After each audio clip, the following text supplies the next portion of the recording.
She walked this same path for nearly 20 years. But this morning, something feels different. For the first time, she's not thinking about everything she still has to become. She's quietly realizing who she's already become. She's not the same woman who used to walk this path 20 years ago, rushing between errands, running through mental lists, barely noticing the trees. And yet, somehow, she feels more like herself now than she did back then.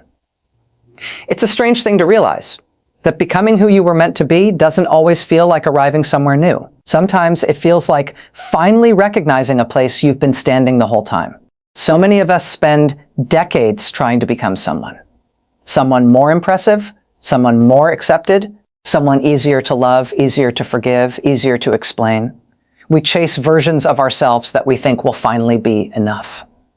And then, somewhere after 60, often when we least expect it, we realize something surprising. We weren't becoming someone new at all. We were quietly returning to someone we already were. Today, we're talking about 8 signs that this quiet becoming is happening in you. Some of them will feel familiar right away.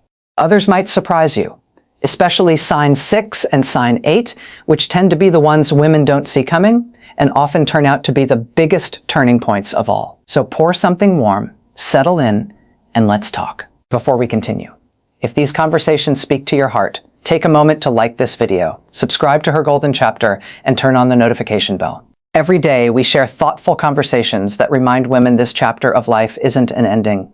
It's often where the most beautiful story begins. Now, let's begin with the first sign.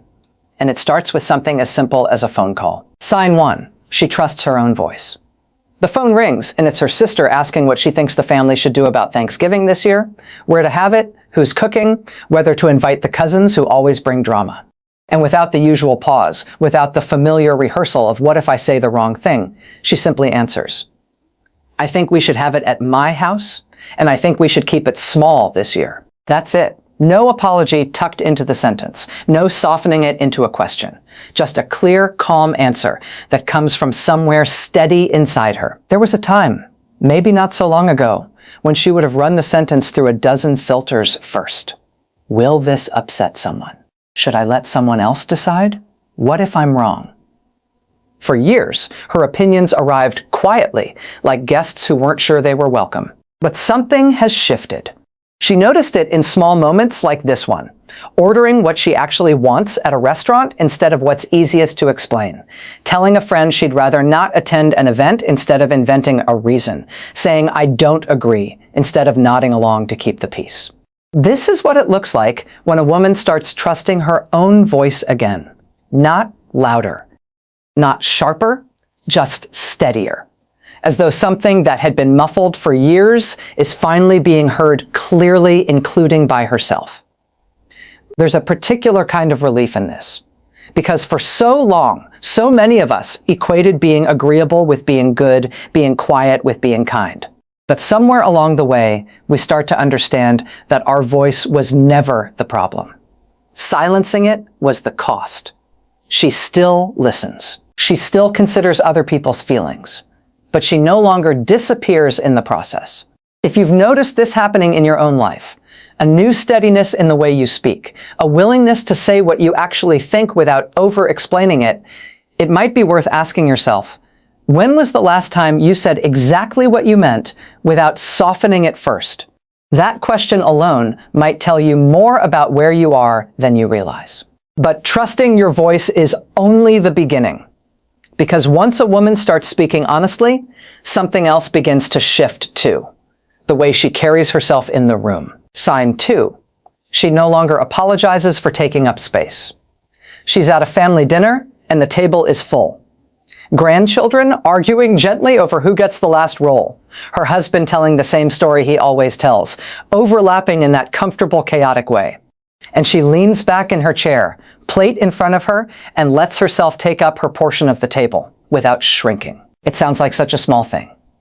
But for years, she was the one who served everyone else first and ate last, who took the smallest slice, who sat in the corner seat so someone else could have the better view. Taking up space, physically, emotionally, even in conversation, felt indulgent somehow, almost impolite. Now she notices herself doing something different. She speaks in the middle of the conversation, not just at the edges of it. She laughs loudly when something is genuinely funny, instead of covering her mouth. She orders dessert because she wants it, not because everyone else did it first.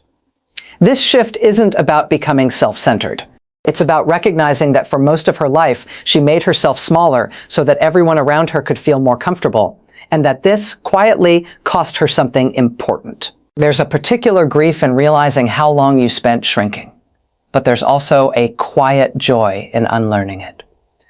She remembers a moment last spring at a wedding when she wore a bright red dress instead of the safe navy one she almost bought.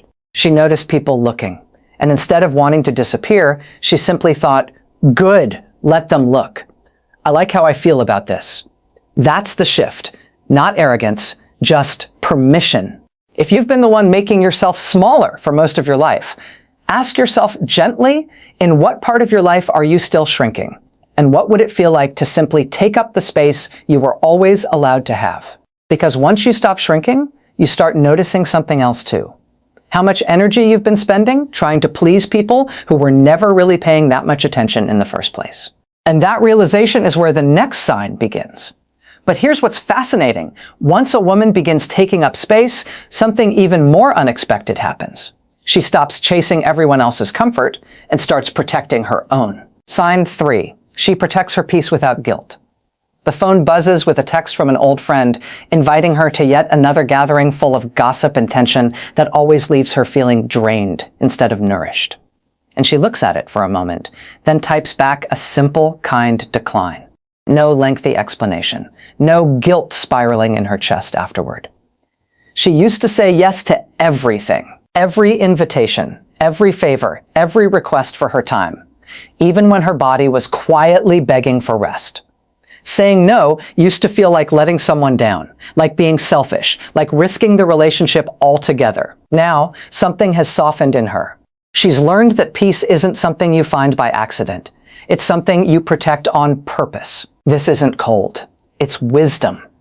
She's realized that constantly showing up depleted for everyone else meant she rarely had anything left for the people and the moments that mattered most, including herself. There's a story she tells now about the year she finally stopped attending a holiday gathering that always left her in tears afterward. Her sister-in-law was upset. A few relatives that she'd changed. And she had. She'd changed into someone who no longer sacrificed her own well-being to keep everyone else comfortable. It wasn't easy. Disappointing people rarely is.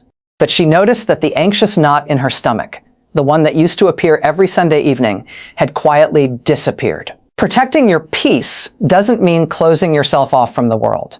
It means being honest about what nourishes you and what doesn't, and having the courage to choose accordingly, even when it isn't the popular choice. So ask yourself, is there something in your life right now that you're tolerating simply because you're afraid of the guilt that would come with letting it go? That answer might be pointing you toward the next quiet transformation. Because once a woman protects her peace, she stops needing everything around her to be perfect. She starts valuing something far more honest instead. Sign 4. She values authenticity over perfection. She's hosting dinner, and the roast came out slightly overdone. The tablecloth has a small stain from setting it up too quickly, and one of the chairs doesn't quite match the others. 10 years ago, this would have consumed her entire evening, an undercurrent of anxiety beneath every smile, apologizing for imperfections no one else even noticed. Tonight, she laughs about the roast instead.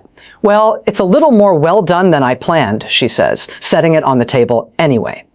And everyone eats and laughs, and the evening is warm and full regardless. Something has changed in how she measures a good life. It's no longer about how flawlessly everything appears. It's about how honestly and fully it's lived. She remembers years of trying to appear as though she had it all together. The perfectly matched outfits, the immaculate home before guests arrived, the careful performance of being fine even when she wasn't. Perfection, she realizes now, was exhausting, and worse, it was lonely. Because when you're only showing people a polished version of yourself, no one ever really gets to know you. Now, she tells the truth more often. When someone asks how she's doing, she doesn't automatically say fine if she isn't. When a friend visits and the house is a little messy, she doesn't scramble to hide it. She simply moves the laundry basket and offers a cup of tea. There's a particular kind of intimacy that grows in imperfection. Real conversations happen in the honest moments, not the polished ones. Real connection happens when we stop performing and start simply being present. So consider this gently. Where in your life are you still performing perfection instead of allowing yourself to be authentically, imperfectly seen? Letting go of that performance opens up space for something even more freeing, no longer measuring your life against anyone else's. Let me ask you something. Have you noticed any of these changes in yourself already? If one of these signs feels especially true, tell us in the comments. Your story may encourage another woman who needs to hear she's not alone. Sign 5. She celebrates her journey instead of comparing herself. She's scrolling through photos on her phone one evening, pictures from a friend's trip to Italy, another friend's grandchild's graduation, a former coworker's beautifully renovated kitchen. And instead of the familiar tightening in her chest, the quiet comparison that used to creep in, why didn't my life look like that? Why haven't I done more? Why does everyone else seem further along? She simply smiles and moves on. It's a small shift, but it's enormous. For most of her life, she measured her worth against other women's timelines. Their careers, their marriages, their children's achievements, their homes. Somewhere along the way, she absorbed the idea that life was a race, and she needed to check her progress against everyone else's to know if she was doing all right. Now, she looks back on her own path, the winding, imperfect, uniquely hers path, and feels something closer to tenderness than regret. The years she spent raising children while her career waited. The dream she let go of, and the surprising one that replaced it. The heartbreaks that reshaped her into someone wiser. The late starts, the detours, the years that looked nothing like anyone else's timeline. She realizes now that comparing her journey to someone else's was like comparing a river to a mountain, as if there's only one way for a beautiful thing to take shape. This kind of self-compassion doesn't arrive overnight.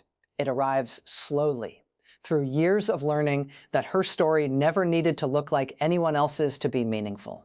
So take a moment and ask yourself, if you stopped comparing your journey to someone else's today, what would you finally be free to appreciate about your own path? This kind of self-compassion doesn't arrive overnight.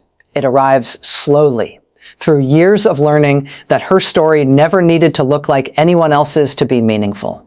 So take a moment and ask yourself, if you stopped comparing your journey to someone else's today, what would you finally be free to appreciate about your own path? That question brings us to the next sign, the one that tends to be the quiet turning point in so many women's lives. And if you thought that shift was powerful, what comes next is often the moment women describe as the beginning of true freedom. Sign 6. She finally forgives herself. This is the one most women don't see coming. She's sitting alone one evening, an old photo album open on her lap, looking at a picture of herself in her 30s. Younger, tired, doing her absolute best in a season of life that asked far too much of her. And for years, whenever she looked at photographs from that time, she felt a familiar ache of regret. The mistakes she made as a young mother. The marriage she stayed in too long, or left too soon. The years she spent chasing approval instead of peace. The way she sometimes spoke to her children when she was overwhelmed and exhausted. Words she still wishes she could take back. For decades, she carried these moments like stones in her pocket, never quite heavy enough to stop her from moving forward, but always there, always adding weight to every step. But tonight, looking at that photograph, something different happens.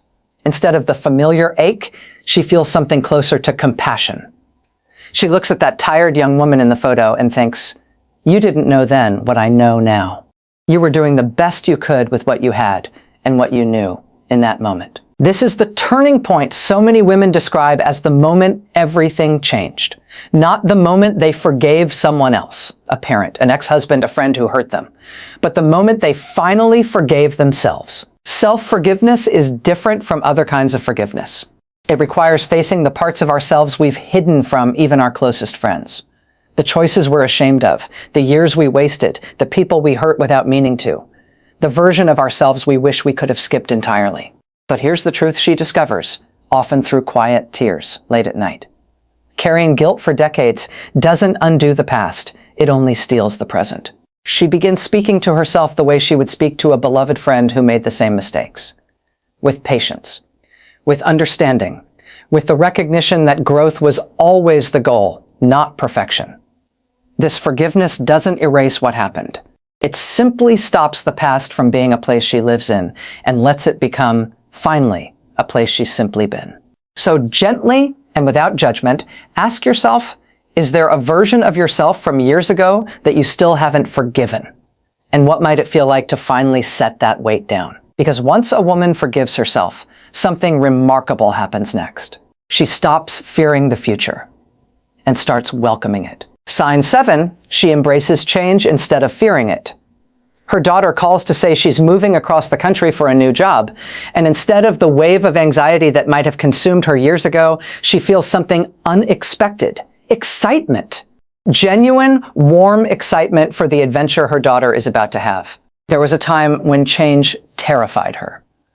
A canceled plan, an unexpected diagnosis, an empty nest, a friend moving away. Each shift used to feel like the ground tilting beneath her, like something solid was being taken from her without her permission. But somewhere in the last several years, her relationship with change has quietly transformed.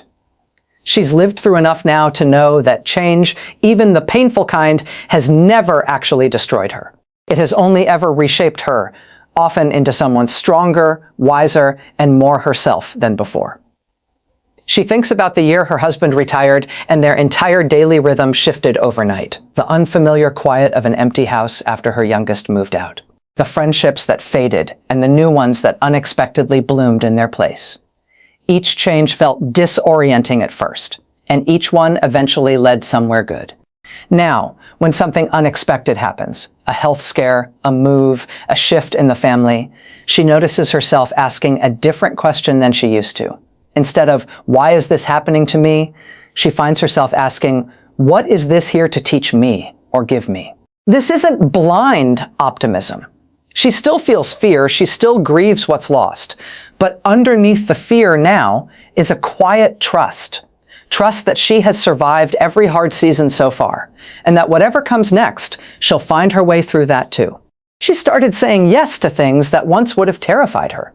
A solo trip, a new hobby, a friendship with someone 20 years younger. Not because she's fearless, but because she finally understood that staying small to avoid change was never actually safe.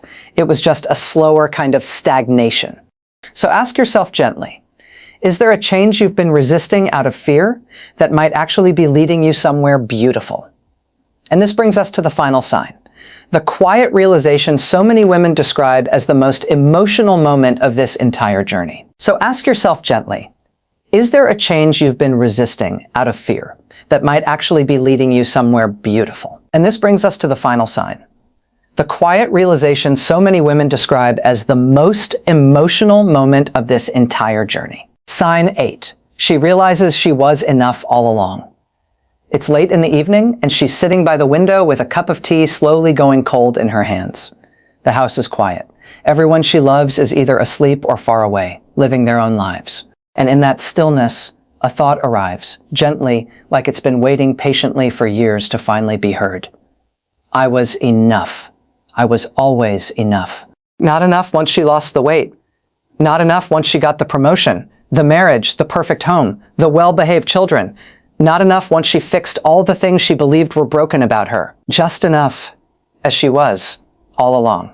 She thinks about the decades spent chasing this feeling through achievements, approval, other people's validation, endless self-improvement. She thought becoming enough was a destination she needed to work her way toward. She didn't realize that the woman capable of feeling whole was already there, underneath all that striving, waiting quietly to be acknowledged. This is the realization that tends to arrive last and hits hardest, because it means grieving all the years spent believing otherwise. This is where everything comes together. The trust in her voice, the peace she now protects, the comparisons she no longer makes, the forgiveness she's finally given herself. None of these changes happened overnight. They happened one quiet decision at a time. And perhaps that's what becoming really is. Not transforming into someone new, but slowly uncovering the woman who was there all along. And maybe that's the greatest gift of this season of life. Not that you've become perfect, not that you've figured everything out, but that you've finally stopped looking everywhere else for the woman you were always searching for. If you recognized yourself in any of these signs, know this: you are not late, you are not behind, and you are certainly not finished. Some of the most meaningful chapters of life are written after 60. Before you go, if this conversation spoke to your heart, please like this video, subscribe to Her Golden Chapter, and turn on the notification bell so you never miss these weekly conversations. We'd also love to hear from you. Which of these 8 signs feels most true in your own life?